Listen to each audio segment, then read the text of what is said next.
Flat Earth has long been touted as the mother of all conspiracy theories, marginalized, suppressed, and ridiculed for centuries as being an ignorant, ancient, unscientific worldview. But the facts of the matter are far from what you've been told. It is a fact, not a theory, that bodies of water always seek and find their own level, from a beaker, a bottle, or a bathtub, to a pond, lake, or an ocean. The natural physics of water and other liquids is to find and remain level. It is an unproven, unscientific theory with no observable, measurable, or repeatable evidence to claim that bodies of water can somehow bend, cling to the exterior of shapes, and show convexity upon their surface. It is a fact that the majority of Earth is covered in such level water, thus making it an unscientific theory to postulate that Earth is actually a gigantic sphere with bendy oceans curving all the way around it.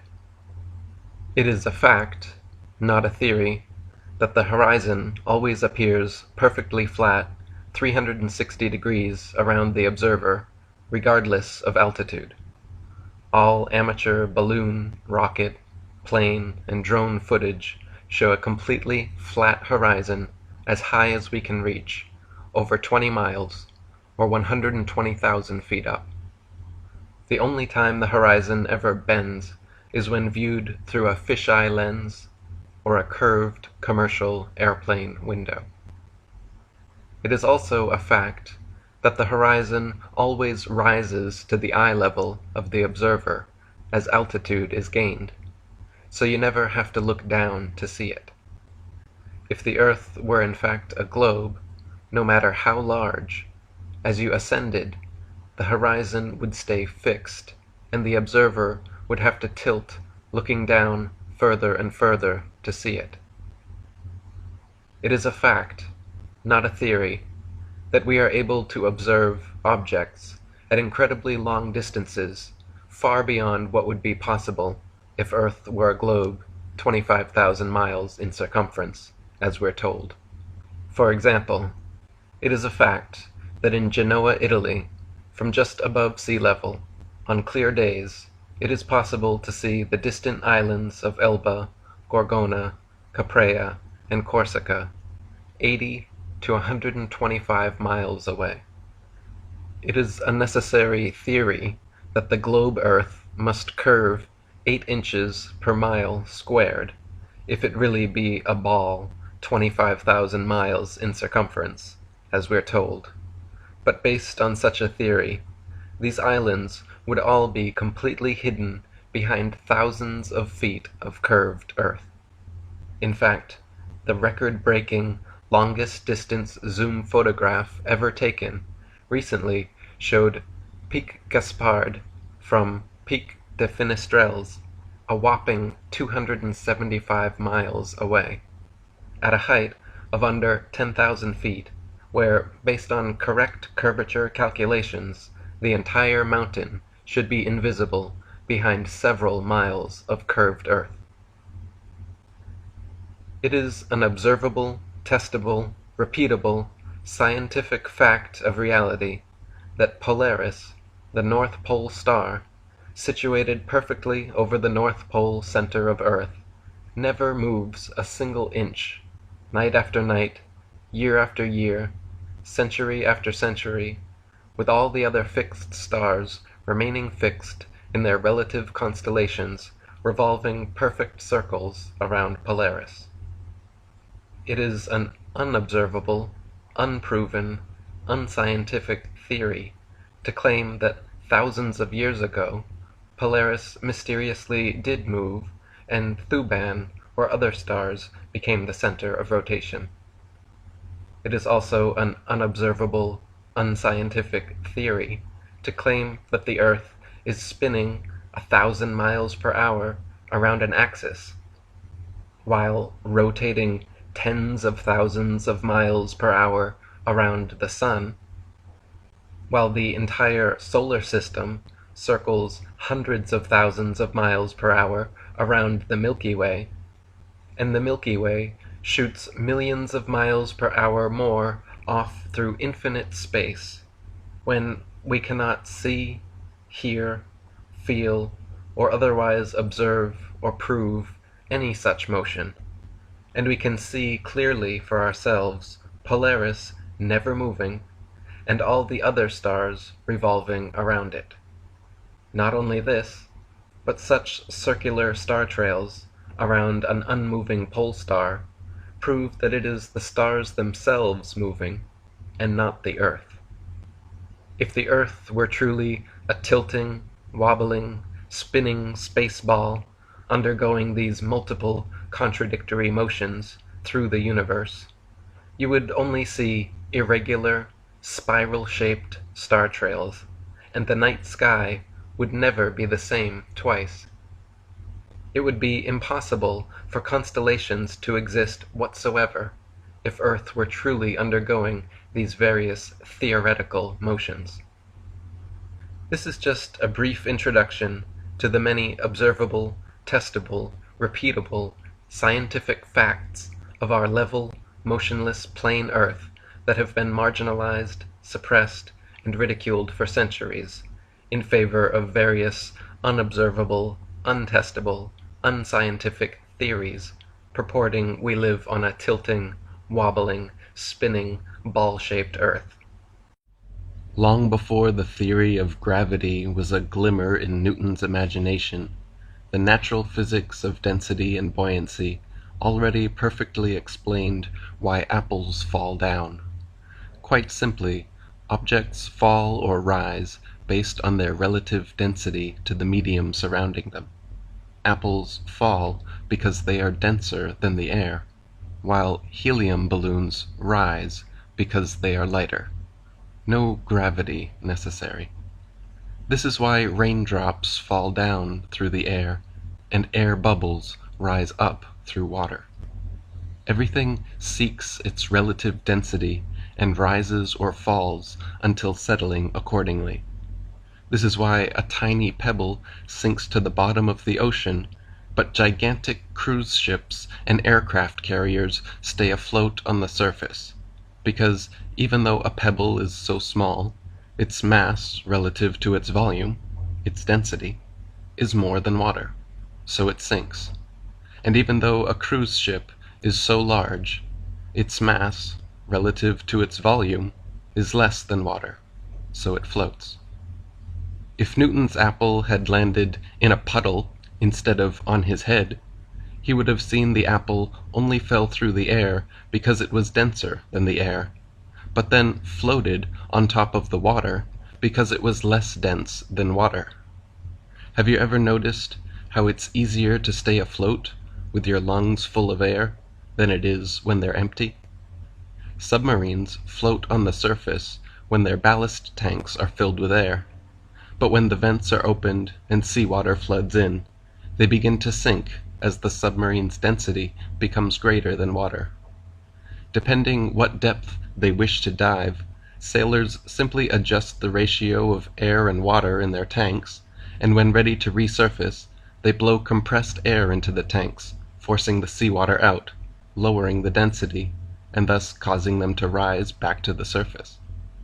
We can also prove this fact of relative density by filling a balloon with approximately half helium and half air.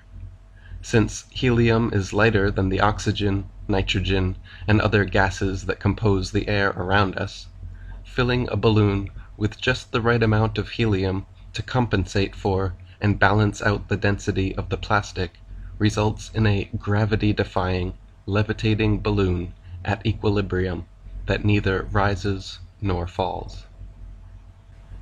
How is it that gravity is so strong that it can hold all the oceans, buildings, and people stuck to the underside of the ball Earth, but so weak that it allows birds, bugs, smoke, and balloons to casually evade its grips completely?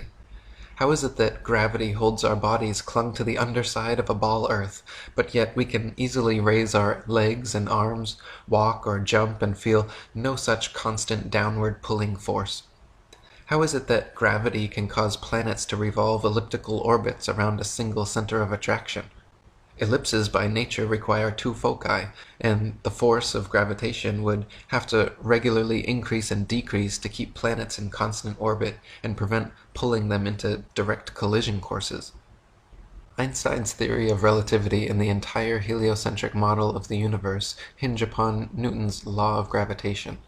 Heliocentrists claim that the Sun is the most massive object in the heavens, more massive even than the Earth, and therefore the Earth and other planets, by law, are caught up in the Sun's gravity and forced to orbit perpetual circles and ellipses around it. They claim that gravity also somehow allows people, buildings, the oceans, and all of nature to exist on the underside of their ball Earth without falling off. Now, even if gravity did exist, why would it cause both planets to orbit the Sun and people to stick to the Earth? Gravity should either cause people to float in suspended circular orbits around the Earth, or it should cause the Earth to be pulled and crashed into the Sun. What sort of magic is gravity that it can glue people's feet to the ball Earth while causing Earth itself to revolve ellipses around the Sun? The two effects are very different, yet the same cause is attributed to both. Furthermore, this magnetic-like attraction of massive objects gravity is purported to have can be found nowhere in the natural world. There is no example in nature of a massive sphere or any other shaped object which, by virtue of its mass alone, causes smaller objects to stick to or orbit around it. There is nothing on Earth massive enough that it can be shown to cause even a dust bunny to stick to or orbit around it. Try spinning a wet tennis ball or any other spherical object with smaller things placed on its surface, and you will find that everything falls or flies off, and nothing sticks to or orbits around it. To claim the existence of a physical law without a single practical evidential example is hearsay, not science. Newton also theorized, and it is now commonly taught, that the Earth's ocean tides are caused by gravitational lunar attraction. If the moon is only 2,160 miles in diameter, and the Earth 8,000 miles, however, using their own math and law, it follows that the Earth is 87 times more massive, and therefore the larger body should attract the smaller to it, and not the other way around.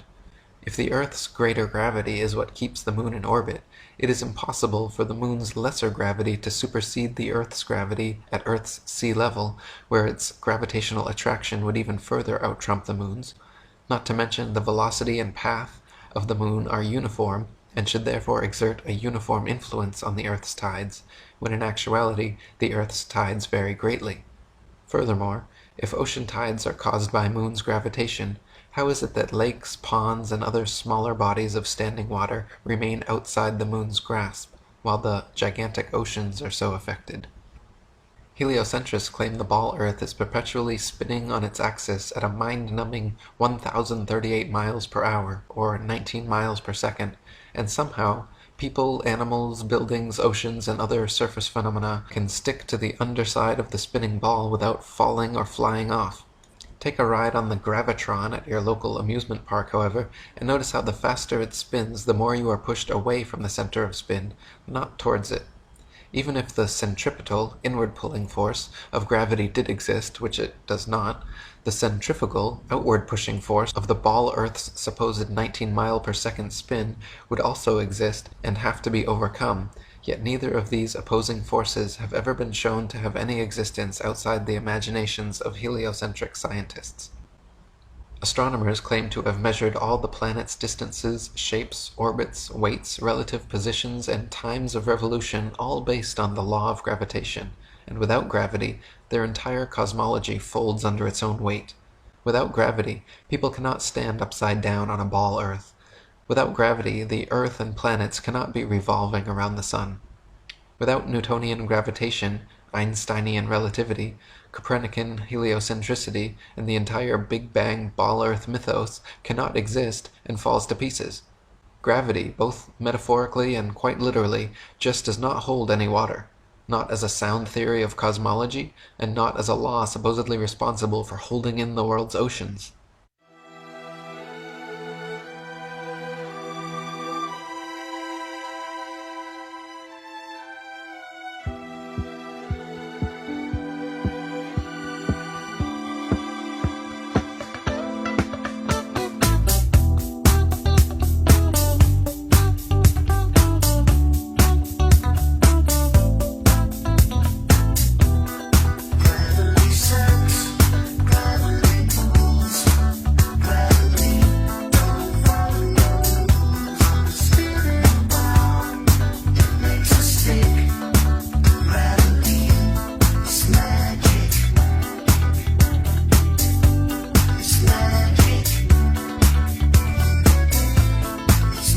Light things rise up, heavy things fall down. Simply a natural property of weight and density that is very different from gravity. Gravity is a hypothetical magnetic-like force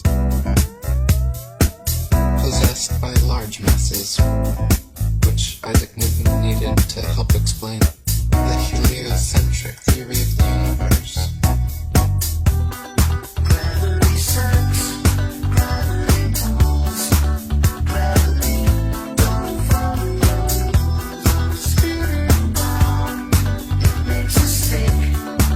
Gravity is magic. It's magic. It's magic. Now, even if gravity did exist, why would it cause both planets to orbit the sun and people to stick to the Earth? Gravity should either cause people to float in suspended circular orbits around the Earth, or it should cause the Earth to be pulled and crashed into the sun. What sort of magic is gravity that it can glue people's feet to the ball Earth? Gravity sucks, gravity pulls, gravity don't follow rules. Spinning round, it makes us sick. Gravity is magic. Gravitation is only a subterfuge employed by Newton in his attempt to prove that the Earth revolves around the sun. And the quicker it is relegated to the tomb of all the Capulets, the better will it be for all classes of society.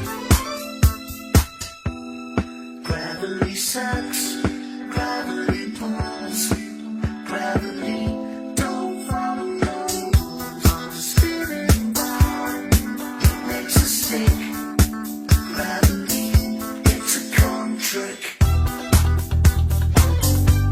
It's magic. It's magic. It's magic.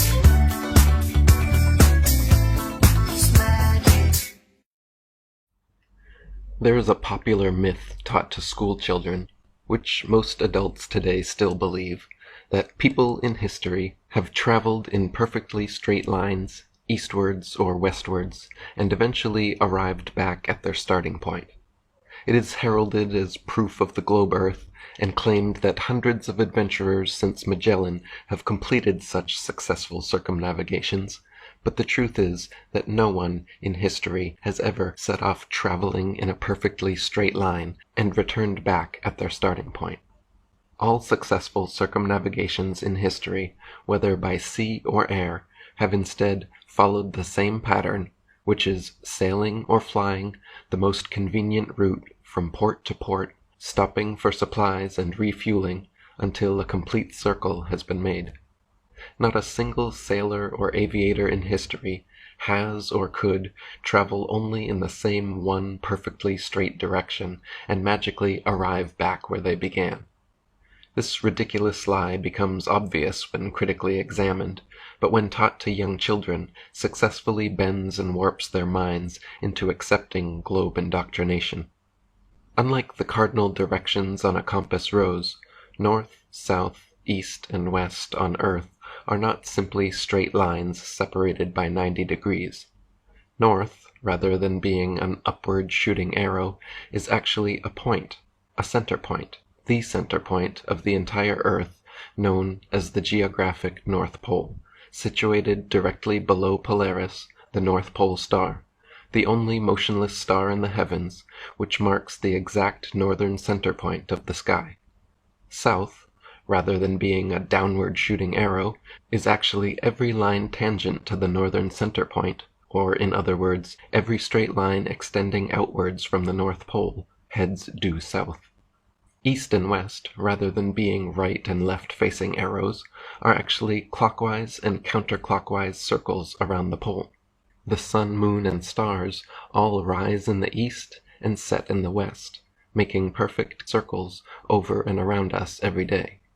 As you can observe, they travel in a circular westward path over and around the Earth, and do not all travel in a straight leftward direction as suggested by a compass rose.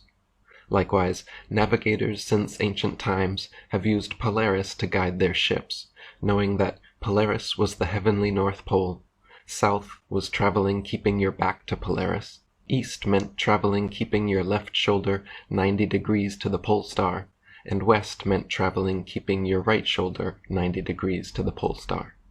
All circumnavigations in history have been eastwards or westwards, and never northwards or southwards, because the latter is geographically impossible.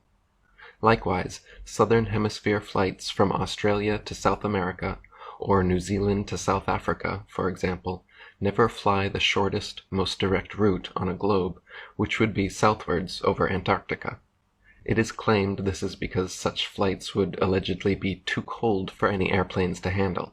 But the reality is the routes are geographically impossible because Antarctica is not a tiny ice continent confined to the underside of a spherical spinning ball Earth. Antarctica is actually the outer southern perimeter of our level motionless plain Earth and surrounds the other 6 continents. How far southwards Antarctica actually extends, and how it terminates, or what exists beyond it, are all unknown to and kept from the general public, however, and as a result, no completely accurate, fully functioning flat Earth map exists or could exist without the people being first allowed full, independent exploration of the Arctic, Antarctic, and everywhere else. There are, however, several maps which work as good visual aids for approximating the geography of our flat stationary Earth. The Gleason's 1892 New Standard Map of the World and Hammond's 1945 Air Age Map of the World are 2 such maps. These so-called azimuthal equidistant maps are used in practical navigation and can be found in the logos of the United Nations, World Health Organization, International Maritime Organization, and International Civil Aviation Organization. They purport these to be simply 2-dimensional representations of a spherical Earth with the North Pole at the center point, and claim these maps were made by flattening the globe. But just the opposite is true, and the globe, specifically the so-called continent of Antarctica, was made by spherizing our flat Earth and bundling the expansive outer perimeter into a cramped, oddly shaped ice continent under the ball, kept off limits by treaty from the general public. In the flat Earth model, the sun and moon spotlights are perpetually hovering over and parallel to the surface of the Earth. From our vantage point, due to the law of perspective, the day and night luminaries appear to rise up the eastern horizon, curve peaking high overhead, and then sink below the western horizon. They do not escape to the underside of the flat Earth, as one might imagine, but rather rotate concentric clockwise circles around the circumference from tropic to tropic. The appearance of rising, peaking, and setting is due to the common law of perspective, where tall objects appear high overhead when nearby, but at a distance gradually lower towards the vanishing point. Samuel Rowbotham said, "Although the sun is at all times above and parallel to the Earth's surface, he appears to ascend the firmament from morning until noon, and to descend and sink below the horizon at evening. This arises from a simple and everywhere visible law of perspective. A flock of birds, when passing over a flat or marshy country, always appears to descend as it recedes, and if the flock is extensive, the first bird appears lower or nearer to the horizon than the last. The farthest light in a row of lamps appears the lowest, although each one has the same altitude. Bearing these phenomena in mind, it will easily be seen how the sun, although always parallel to the surface of the Earth, must appear to ascend when approaching and descend after leaving the meridian or noonday position. What can be more common than the observation that, standing at one end of a long row of lamp posts, those nearest to us seem to be the highest, and those farthest away the lowest, whilst, as we move along towards the opposite end of the series, those which we approach seem to get higher, and those we are leaving behind appear to gradually become lower. It is an ordinary effect of perspective for an object to appear lower and lower as the observer goes farther and farther away from it. Let anyone try the experiment of looking at a lighthouse, church spire, monument, gas lamp, or other elevated object from a distance of only a few yards, and notice the angle at which it is observed. On going farther away, the angle under which it is seen will diminish, and the object will appear lower and lower as the distance of the observer increases, until, at a certain point, the line of sight to the object, and the apparently uprising surface of the earth upon or over which it stands, will converge to the angle which constitutes the vanishing point, or the horizon, beyond which it will be invisible. Heliocentrists would have you believe the very opposite of what every human who has ever walked the earth has seen with their own eyes. It is obvious to any child and sovereign-minded adult that the sun, moon, stars, and planets, every light in the sky above, revolves around the motionless earth beneath our feet. It is also plain to see that the sun and moon are both approximately the same size and situated relatively close to earth, not 400 times divergent and millions upon millions of miles away. To abandon your senses and everyday experience in favor of such unfounded science fiction fantasies is a fallacy of appeal to authority so extreme that it leaves the brainwashed believer impotent to trust his own natural instincts and forever thereafter chained to the fantastical explanations of astronomical charlatans.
In the flat Earth model, the sun and moon luminaries revolve around the Earth once every 24 hours for the sun, and approximately 25 hours for the moon, illuminating like spotlights the areas over which they pass.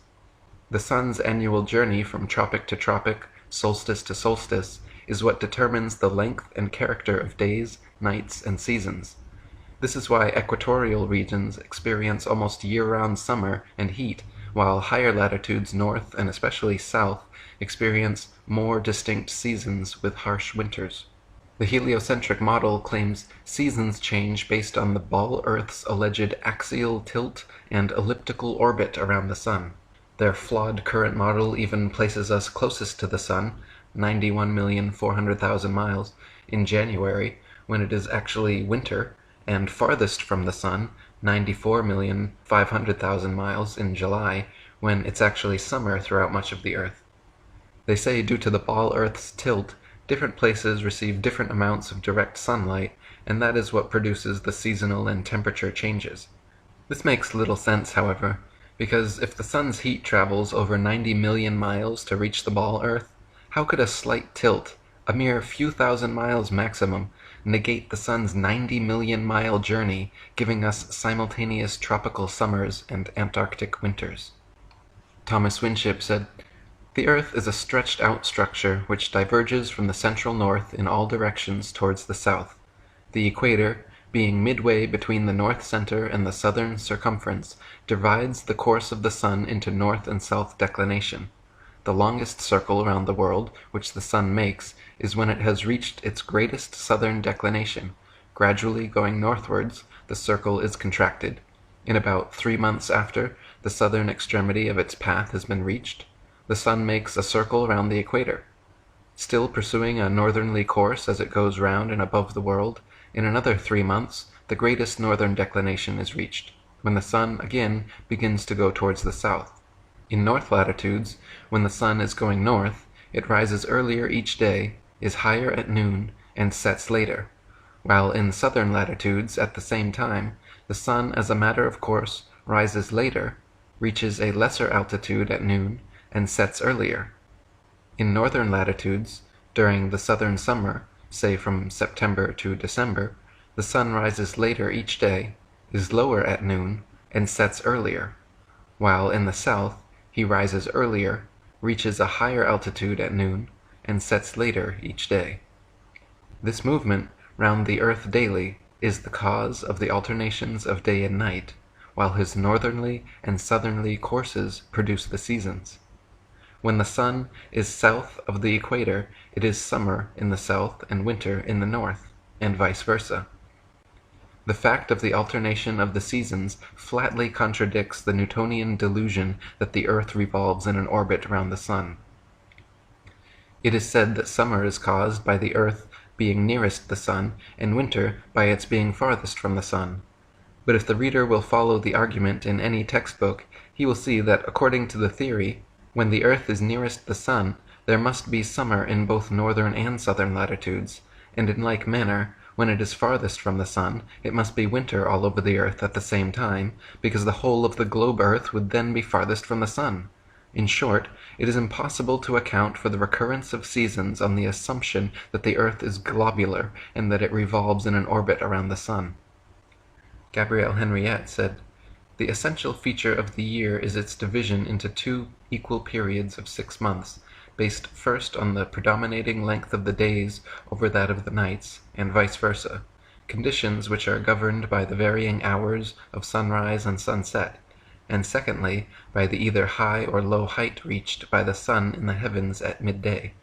The first cycle, during which the days are longer than the nights, and the sun reaches its culminating point of the year, extends from the spring equinox to the autumn equinox, i.e. March 21st to September 22nd, and the second cycle, during which, inversely, the duration of the nights exceeds that of the days, and the sun descends to its lowest point of the year, extends from the autumn equinox to the spring equinox, i.e. September 23rd to March 20th. These 2 6-month periods are also characterized by an opposition of temperature. During the first cycle, which corresponds to spring and summer, the heat gradually rises and falls, while during the second cycle, which comprises autumn and winter, it is the intensity of the cold which progressively increases and decreases. If the Earth were truly a globe, the Arctic and Antarctic polar regions and areas of comparable latitude north and south of the equator should share similar conditions and characteristics such as comparable temperatures, seasonal changes, length of daylight, plant and animal life. In reality, however, the Arctic and Antarctic regions and areas of comparable latitude north and south of the equator differ greatly in many ways. Thomas Winship says, "If the Earth be the globe of popular belief, the same amount of heat and cold, summer and winter, should be experienced at the same latitudes north and south of the equator. The same number of plants and animals would be found, and the same general conditions exist. That the very opposite is the case disproves the globular assumption. The great contrasts between places at the same latitudes north and south of the equator is a strong argument against the received doctrine of the rotundity of the Earth. Antarctica is by far the coldest place on Earth, with an average annual temperature of approximately -57 degrees Fahrenheit and a record low of 135.8. The average annual temperature at the North Pole, however, is a comparatively warm 4 degrees. Throughout the year, temperatures in the Antarctic vary less than half the amount at comparable Arctic latitudes. The northern Arctic region enjoys moderately warm summers and manageable winters, whereas the southern Antarctic region never even warms enough to melt the perpetual snow and ice." Thomas Winship wrote, "This uniformity of temperature partly accounts for the great accumulation of ice which is formed, not on account of the great severity of the winter, but because there is practically no summer to melt it. In the Antarctic there is eternal winter, and snow never melts. As far north as a man has traveled, he has found reindeer and hare basking in the sun, and country brilliant with rich flora. Within the Antarctic Circle, no plant is to be found. The island of Kerguelen at 49 degrees southern latitude has only 18 species of native plants that can survive its hostile climate. Compare this with the island of Iceland at 65 degrees northern latitude. 16 degrees further north of the equator than Kerguelen is south, yet Iceland is home to 870 species of native plants. On the Isle of Georgia, just 54 degrees southern latitude, the same latitude as Canada or England in the north, where dense forests of various tall trees abound, the infamous Captain Cook wrote that he was unable to find a single shrub large enough to make a toothpick. Cook wrote, "Not a tree was to be seen. The lands which lie to the south are doomed by nature to perpetual frigidness, never to feel the warmth of the sun's rays, whose horrible and savage aspect I have not words to describe. Even marine life is sparse in certain tracts of vast extent, and the sea-bird is seldom observed flying over such lonely wastes. The contrasts between the limits of organic life in Arctic and Antarctic zones is very remarkable and significant. Vegetables and land animals are found at nearly 80 degrees in the north, while from the parallel of 58 degrees in the south, the lichen and such-like plants only clothe the rocks, and seabirds and the cetaceous tribes alone are seen upon the desolate beaches. In the Arctic there are 4 clearly distinguished seasons, warm summers, and an abundance of plant and animal life, none of which can be said of the Antarctic. The Eskimo live as far north as the 79th parallel, whereas in the south no native man is found higher than the 56th. W.N.R. Chambers, in Arctic Explorations, wrote, "Beyond the 70th degree of southern latitude, not a tree meets the eye. Wearied with the white waste of snow, forests, woods, even shrubs have disappeared, and given place to a few lichens and creeping woody plants, which scantily clothe the indurated soil. Still, in the farthest north, nature claims her birthright of beauty, and in the brief and rapid summer she brings forth numerous flowers and grasses to bloom for a few days, to be again blasted by the swiftly recurring winter. The rapid fervor of an Arctic summer had already, June 1st, converted the snowy waste into luxuriant pasture ground, rich in flowers and grass, with almost the same lively appearance as that of an English meadow." In New Zealand, situated at 42 degrees southern latitude, on the winter solstice the sun rises at 4:31 a.m. and sets at 7:29 p.m., making the longest day of the year 14 hours and 58 minutes. On the summer solstice, the New Zealand sun rises at 7:29 a.m. and sets at 4:31 p.m., making the shortest day 9 hours and 2 minutes long. Meanwhile, in England, a full 10 degrees farther north of the equator than New Zealand lies south, the longest day is 16 hours and 34 minutes, the shortest day 7 hours and 45 minutes. Therefore, the longest day in New Zealand is 1 hour and 36 minutes shorter than the longest day in England, and the shortest day in New Zealand is 1 hour and 17 minutes longer than the shortest day in England. William Swainson, an Englishman who emigrated and became Attorney General of New Zealand in the mid-19th century, lived in both countries for decades and wrote of their differences, stating, "The range of temperature is limited, there being no excess of either heat or cold. Compared with the climate of England, the summer of New Zealand is but very little warmer, though considerably longer. Even in summer, people here have no notion of going without fires in the evening. But then, though the days are very warm and sunny, the nights are always cold.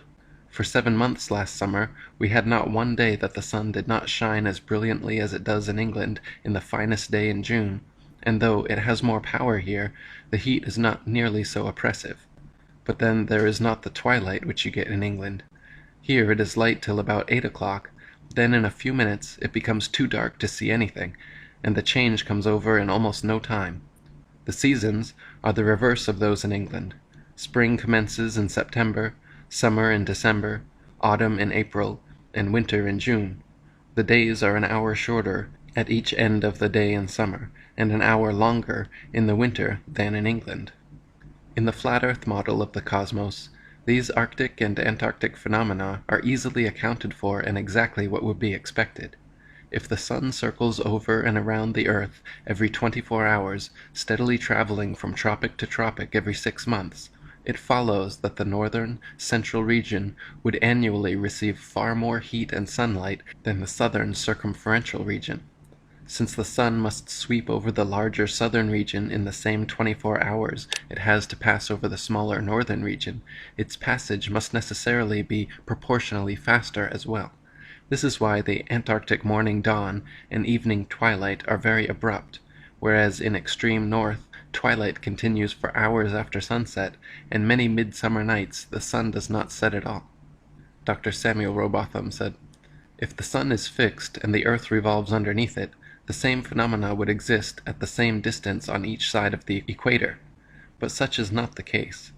What can operate to cause the twilight in New Zealand to be so much more sudden, or the nights so much colder than in England? The southern hemisphere cannot revolve more rapidly than the northern. The latitudes are about the same, and the distance round a globe would be the same at 50 degrees south as at 50 degrees north, and as the whole would revolve once in 24 hours, the surface at the two places would pass underneath the sun with the same velocity, and the light would approach in the morning and recede in the evening in exactly the same manner. Yet the very contrary is the fact. The constant sunlight of the north develops, with the utmost rapidity, numerous forms of vegetable life, and furnishes subsistence for millions of living creatures. But in the south, where the sunlight never dwells, or lingers about a central region, but rapidly sweeps over sea and land, to complete in 24 hours the great circle of the southern circumference, it has not time to excite and stimulate the surface, and therefore, even in comparatively low southern latitudes, everything wears an aspect of desolation.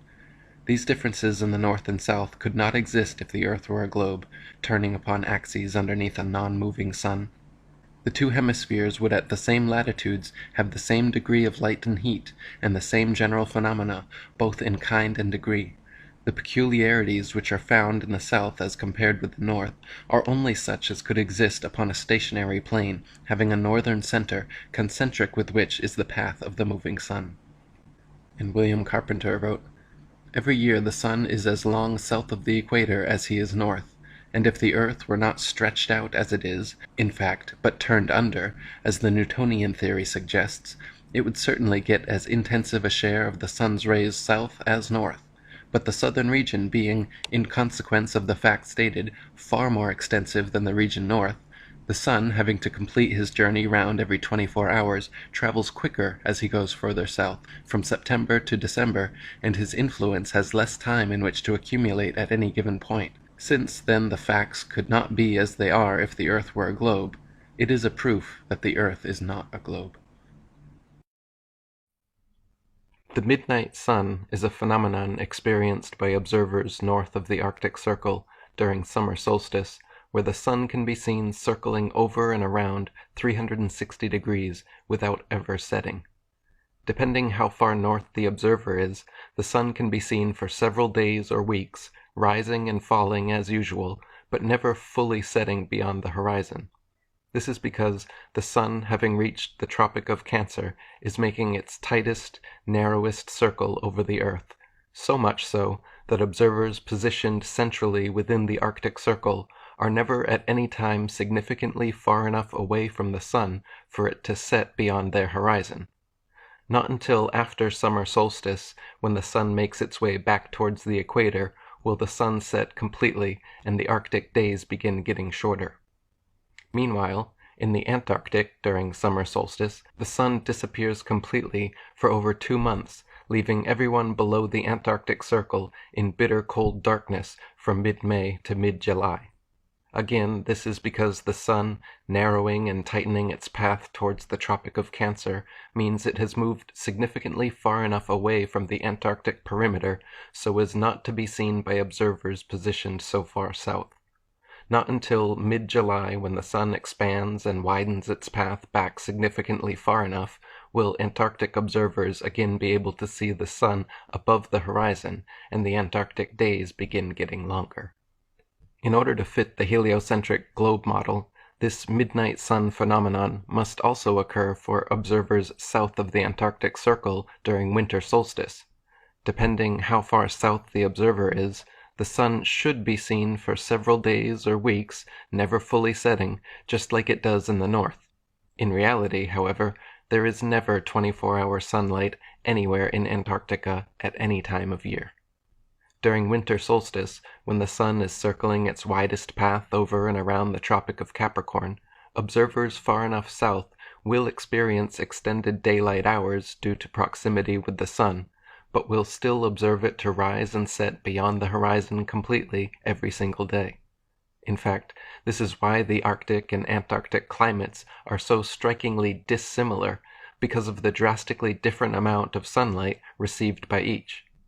Based on the heliocentric globe model, both the Arctic and Antarctic receive comparable amounts of sunlight every year, and so should have comparable temperatures, seasonal changes, and ability to sustain plant and animal life, but in reality differ greatly in these ways. Antarctica is by far the coldest place on Earth, with an average annual temperature of approximately negative 57 degrees Fahrenheit, and a record low of negative 135.8. The average annual temperature at the North Pole, however, is a comparatively warm 4 degrees. Throughout the year, temperatures in the Antarctic vary less than half the amount at comparable Arctic latitudes. The northern Arctic region enjoys moderately warm summers and manageable winters, whereas the southern Antarctic region never even warms enough to melt the perpetual snow and ice. The island of Kerguelen, at 49 degrees southern latitude, has only 18 species of native plants that can survive its hostile climate. Compare this with the island of Iceland at 65 degrees northern latitude, 16 degrees further north of the equator than Kerguelen is south, yet Iceland is home to 870 species of native plants. On the Isle of Georgia, just 54 degrees southern latitude, the same latitude as Canada or England in the north, where dense forests of various tall trees abound, the infamous Captain Cook wrote that he was unable to find a single shrub large enough to make a toothpick. In the Arctic, there are 4 clearly distinguished seasons, warm summers, and an abundance of plant and animal life, none of which can be said of the Antarctic. The Eskimo live as far north as the 79th parallel, whereas in the south, no native man is found higher than the 56th. Since this one fact would destroy the heliocentric globe model, there is, and has been since the 1950s, an Antarctic treaty signed by over 50 countries banning all independent travel and exploration of the Antarctic. Excluding overpriced chaperoned penguin tours and government-approved contractors, nobody is allowed to step foot in Antarctica, especially not during winter solstice when there should supposedly be constant 24-hour sunlight. Since this particular lie is so important to the heliocentric facade, if you search online, you will find a couple videos purporting to show 24-hour sunlight in Antarctica, but just like the rest of the globe's pathetic video evidence, they are all fake. The most popular video allegedly showing an Antarctic 24-hour time-lapse actually has mountains accidentally layered over the video's text layer, proving it to be a calculated fraud. Other videos simply show an Arctic midnight sun time-lapse, but claim it to be from Antarctica. There are dozens of clearly genuine videos you can see online of the Arctic midnight sun, and you can freely travel above the Arctic Circle to experience it for yourself. Conversely, however, there are only a couple clearly fake videos online of the supposed Antarctic midnight sun, and you cannot ever freely travel there to experience it for yourself.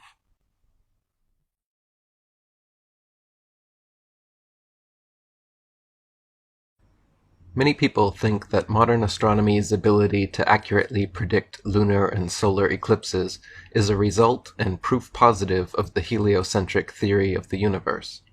The fact of the matter, however, is that eclipses have been accurately predicted by cultures worldwide for thousands of years before the heliocentric ball Earth was even a glimmer in Copernicus's imagination.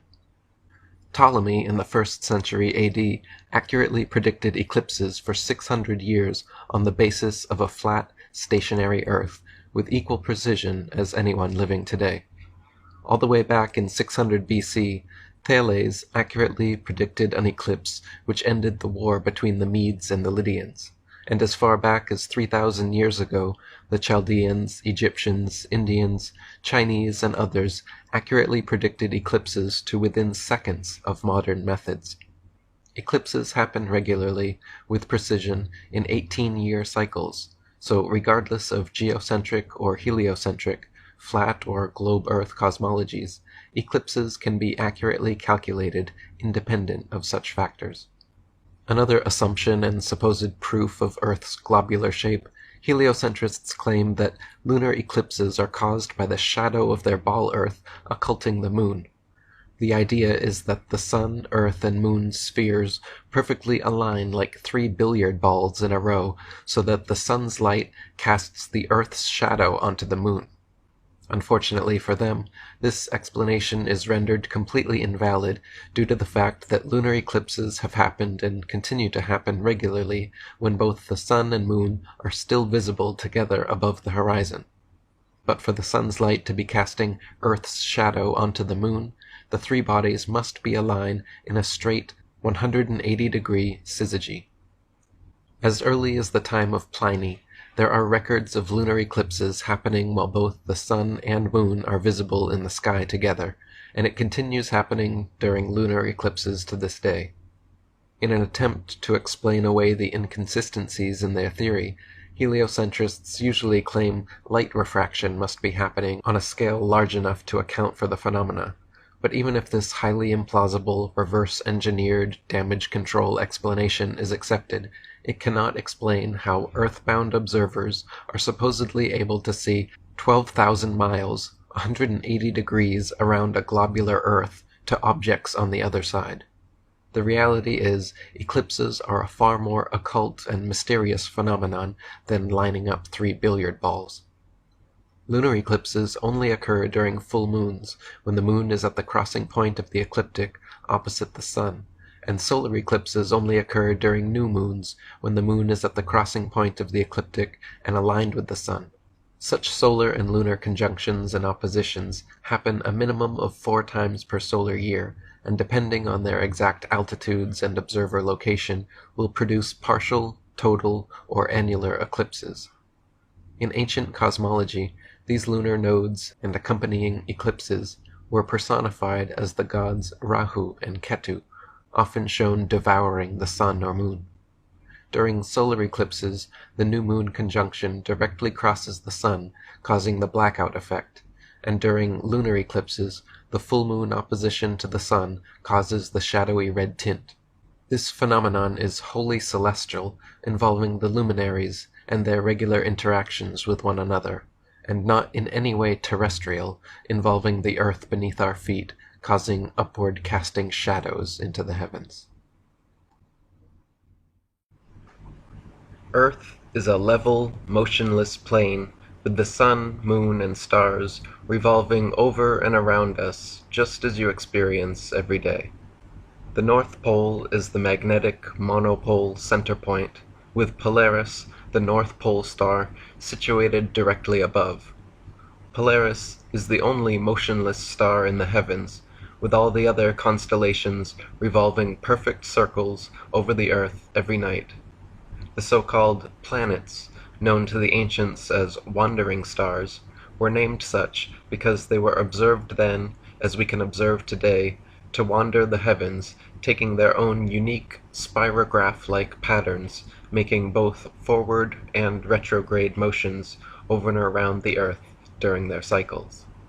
Meanwhile, the fixed stars were named such because they were observed then, as we can observe today, to stay fixed in their constellation patterns night after night, year after year, century after century, never changing their relative positions.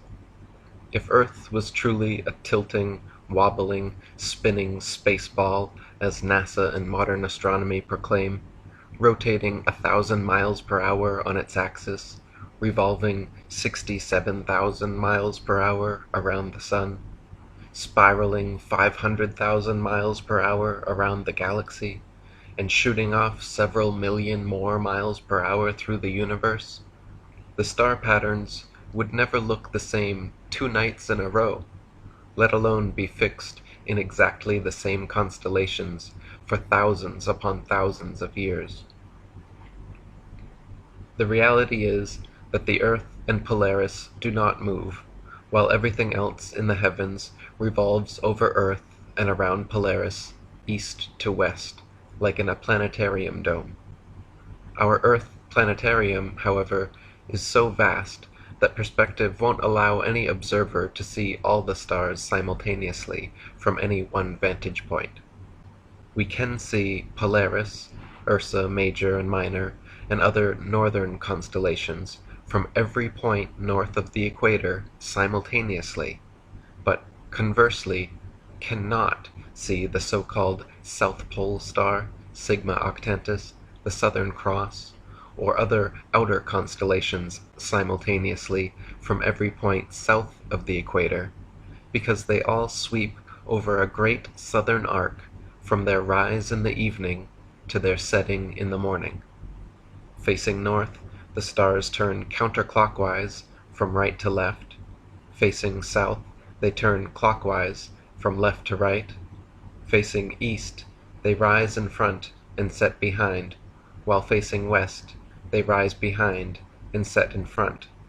So their apparent motion, angle, and inclination changes depending where you are on Earth and what direction you are facing, but their actual movement is always east to west.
To learn much more about this most important and highly censored topic, please follow the links in the description box to my documentary, The History of Flat Earth, as well as my books, The Flat Earth Conspiracy and 200 Proofs Earth is Not a Spinning Ball. Thank you.